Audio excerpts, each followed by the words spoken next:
Hello viewers, আশা করি সবাই ভালো আছেন। অনেকে রিকোয়েস্ট করছেন কিভাবে একটা সিভি তৈরি করতে হয়, একটা সিম্পল সিভি। তো আজকে আমি একের পর এক ভিডিও দিয়ে থাকবো। প্রথমে সিম্পল সিভি যেটা প্রফেশনাল হবে এক পেজে, সেটাই আজকের ভিডিওতে থাকবে টপিকস। আর এর পরবর্তীতে আমি গর্জিয়াস সিভি, যেগুলো প্রফেশনালি যারা হাইলি এক্সপিরিয়েন্স তাদের জন্য যে সিভিগুলো তৈরি করা, সেগুলো আমরা ধাপে ধাপে দেখাবো। ঠিক আছে, সিম্পল সিভি তৈরি করার জন্য প্রথমে আপনাকে পেজ সেটআপটা করে নিতে হবে।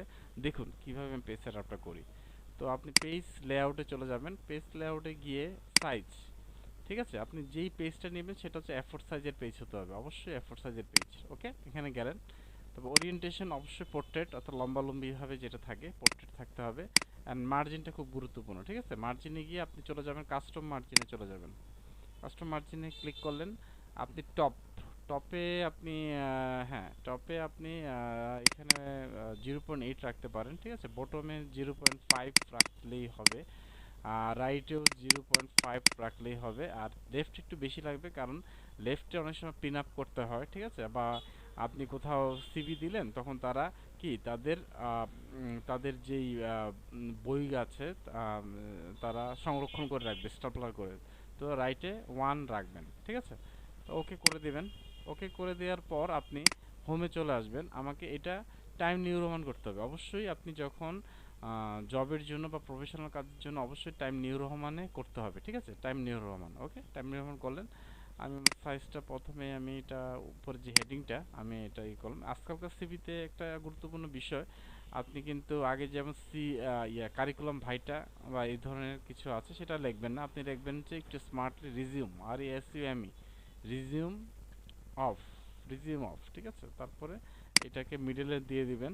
আমি মিডলে দিয়ে দিচ্ছি রিজিউম অফ। এখন যে ব্যক্তিটার সিভি তৈরি করবেন তার নামটা হবে এখন। ঠিক আছে,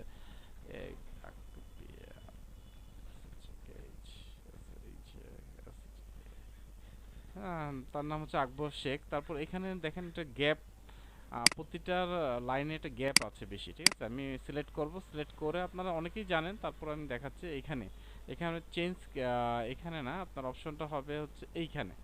এটাকে বলা হয় লাইন স্পেসিং। লাইন স্পেসিংটা 1 করে দিবেন। 1 করে দেওয়ার পর রিমুভ স্পেস আফটার প্যারাগ্রাফ। তো দেখেন এই গ্যাপটা কমে গেল। ঠিক আছে, এটা কিন্তু অত্যন্ত গুরুত্বপূর্ণ একটা টিপস। তারপরে আমাদের আসবে হচ্ছে অবজেক্টিভ। ঠিক আছে, অবজেক্টিভ মানে হচ্ছে আপনি জব থেকে কি করতে চান। ঠিক আছে, অবজেক্টিভে সেই বর্ণনাগুলোই থাকে। পি অবজেক্টিভ আপনি অনলাইন থেকে সার্চ করলে পাবেন, এবং এই লেখার সাইজটা একটু ছোট হবে। এটা আপনি 15 রাখতে পারেন। ঠিক আছে, অবজেক্টিভ তো অবজেক্টিভে হচ্ছে আপনি কোম্পানিকে কি দিবেন, আপনার কি কোয়ালিফিকেশন, সংক্ষেপে আপনি এটা এখানে অবজেক্টিভে বর্ণনা করবেন। ঠিক আছে, অবজেক্টিভ আপনি অনলাইনে এসে আপনি সার্চ করলে হবে objective, O B J C T I V, objective. ঠিক আছে, অবজেক্টিভ। তো আপনি লিখবেন হচ্ছে SAMPLE, sample objective in resume. রিজিউমের জন্য হচ্ছে, অর্থাৎ আপনার সিভির জন্য একটা অবজেক্টিভ আপনি খুঁজছেন। ঠিক আছে, তো এখানে অনেকগুলো এক্সাম্পল দেওয়া আছে। আমি প্রথমটা নিলাম, আমি নিউ ট্যাবে খুলে নিচ্ছি। আমি আমার পছন্দ মতো একটি আমি অবজেক্টিভটা নিয়ে নিব। ঠিক আছে, এখানে অনেকে অনেক ধরনের অবজেক্টিভ এখানে লিখেছে, আমি এখান থেকে যে কোনো একটা কপি করব। ঠিক আছে, তো আপনাকে বুঝতে হবে আপনার ক্যাটাগরি অনুযায়ী আপনার অবজেক্টটা নিতে হবে। জব, হ্যাঁ, আমি অবজেক্টিভ পেয়ে গেছি। এখন অবজেক্টিভ হয়ে গেল আমার। অবজেক্টিভ হওয়ার পর আপনি লিখবেন জেনারেল ইনফরমেশন। জেনারেল ইনফরমেশন হচ্ছে আপনার ব্যক্তিগত যে তথ্য, আপনার নাম, ফাদার্স নেম, মাদার্স নেম, তা আনুষঙ্গিক যেই তথ্যগুলো আছে সেগুলো এখানে থাকবে। ঠিক আছে, জেনারেল ইনফরমেশন দিয়ে আপনি ট্যাব দিবেন। ট্যাব দেওয়ার পর আপনি বোল্টটা উঠিয়ে দিবেন। ঠিক আছে, প্রথমে লিখবেন হচ্ছে নেম, আপনার নাম, NAME। আপনি এখানে একটা গ্যাপ করে দিবেন। এখান থেকে আসবে লাইন স্পেসিং, এসে 1.15 গ্যাপ দিয়ে দিবেন। তো ট্যাব দিবেন, ট্যাব। ঠিক আছে, ট্যাব দিবেন। ট্যাব দিলে নির্দিষ্ট দূরত্বে যাবে। ট্যাব দিয়ে আবার একটা ট্যাব দিব। ট্যাব দিয়ে আমি লিখলাম হচ্ছে AKBR আকবর শেখ, SHKH আকবর শেখ।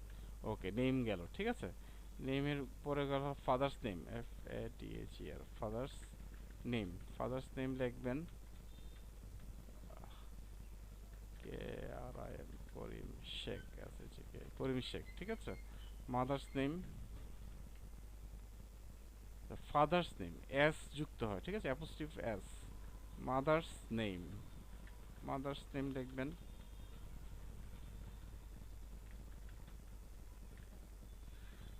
ওকে, মাদার্স নেম লিখলাম, ঠিক আছে। তারপর হচ্ছে জন্ম তারিখ, date of birth, date of birth বা ডিওবি লিখলে হয়, ঠিক আছে। ডেট অফ বার্থ,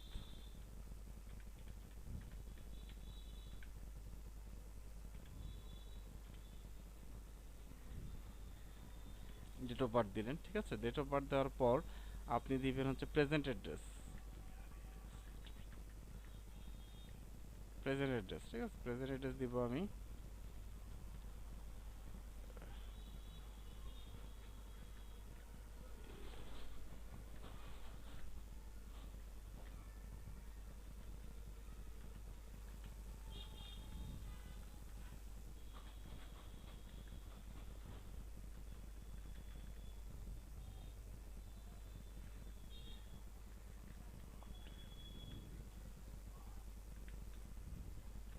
তো তো এভাবে দিবেন, ঠিক আছে।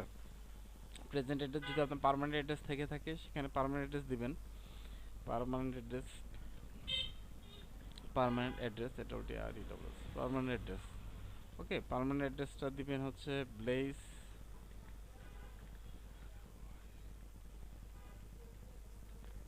তারপর হচ্ছে থানা হবে,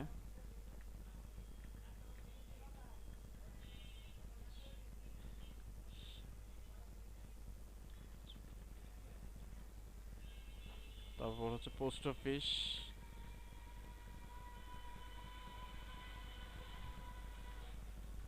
তারপর হবে হচ্ছে ডিস্ট্রিক্ট,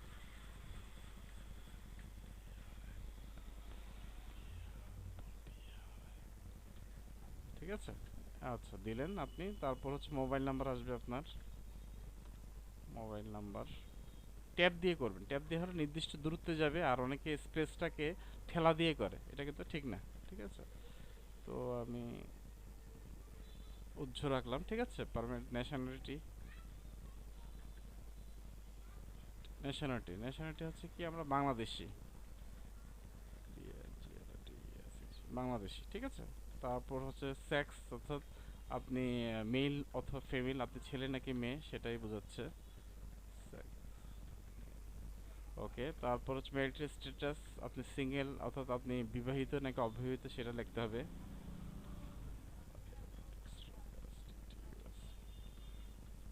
অর্থাৎ সে যে সিঙ্গেল হয়ে থাকে সিঙ্গেল হবে, সিঙ্গেল, ঠিক আছে। তারপর হচ্ছে একাডেমিক কোয়ালিফিকেশন,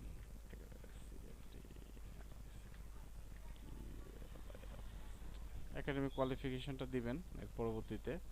একাডেমিক একটা চার্ট আছে। আচ্ছা, আরেকটা জিনিস হচ্ছে ন্যাশনালিটির পরে আপনি এনআইডি নাম্বারটা খুব গুরুত্বপূর্ণ, অনেক কোম্পানি কিন্তু এনআইডি নাম্বারটা চায়, ঠিক আছে। আপনি এনআইডি নাম্বার বা বার্থ সার্টিফিকেট নাম্বারটা অবশ্যই বসিয়ে দিবেন, ঠিক আছে। আশা করি এটা দিলে খুব, এটা হচ্ছে আপনি কোন যে জবটা আপনি সিকিউর হবে, ঠিক আছে। আর এটা আমি একটু বোল্ড করে দিচ্ছি। তো আপনি একাডেমিক কোয়ালিফিকেশন এভাবে দিবেন। Name of examination, year of passing, board, university, institute, group, then division. Okay, আপনি যদি এসএসসি বা অনার্স পাস করে থাকেন তাহলে আপনাকে আরও 2টা ঘর বাড়ায় নিতে হবে। আপনারা তো জানেন কিভাবে বাড়াতে হয়। তো আপনি ইনসার্টে গিয়ে আমি বটমে দিয়ে দিলাম, ঠিক আছে। আপনি তাহলে সর্বশেষ ডিগ্রিটা সবচেয়ে উপরে থাকবে। ওকে, সর্বশেষ ডিগ্রিটা তো এসসি গেল, এসসির পর এটা দিলাম হচ্ছে এইচএসসি, এইচএসসি 2006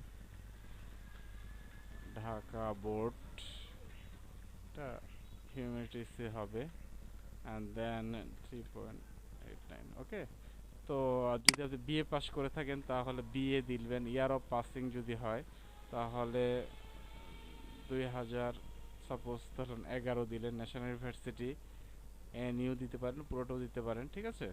তারপর হচ্ছে জিপিএ যদি থেকে থাকে আপনার 2.89। ওকে, এভাবেই। আর গ্রুপটা আপনি আপনার মতো দিয়ে দিবেন, ম্যানেজমেন্ট হতে পারে, ঠিক আছে। যেটা তো লাস্টে হচ্ছে আপনার সিগনেচারটা হবে। আর এটা অবশ্যই বোল্ড হবে, উপরের যে সেকশনটা আমি রিজিউম অফ লিখলাম এই অপশনটা অবশ্যই বোল্ড হবে। বোল্ড দিয়ে আপনি একটু লাইনটা কমিয়ে নেবেন, আর আপনার সাইনের জায়গা রাখবেন। এটাকে আপনি কপি করে আমি সর্বশেষে দিয়ে দিলাম, ঠিক আছে। এটাকে আমি একটু উঠিয়ে দিব, আপনাকে লাস্টে একটা সাইন করতে হবে। তো আমি ব্র্যাকেট দিলাম, ব্র্যাকেট ক্লোজ করলাম। আর উপরে যে দাগটা, ওইটা দাগটা আপনি শিফট চেপে যে উপরের দিকে যে দাগটা আছে এটা দিয়েও করা যায়। আবার যদি কারোর সমস্যা হয় তাহলে আপনি ইনসার্টে যাবেন, ইনসার্ট থেকে ইনসার্ট থেকে শেপে আসবে, শেপে এই যে দাগটা আছে এটার মাধ্যমে কিন্তু এটা দেওয়া যায়। আপনার দেখানোর জন্য আমি দেখলাম, ঠিক আছে? তখন এটা নিচে বসিয়ে দিলেই হয়ে যাবে। তো দুইভাবেই করা যায়, ঠিক আছে, যে যেটাকে স্বাচ্ছন্দ্য বোধ করেন। তো এই হয়ে গেল আমার সিভি। আশা করি সবাই বুঝতে পেরেছেন। যদি ভিডিওটা ভালো লাগে অবশ্যই লাইক সাবস্ক্রাইব করবেন, also press the bell icon. Thank you very much, bye by.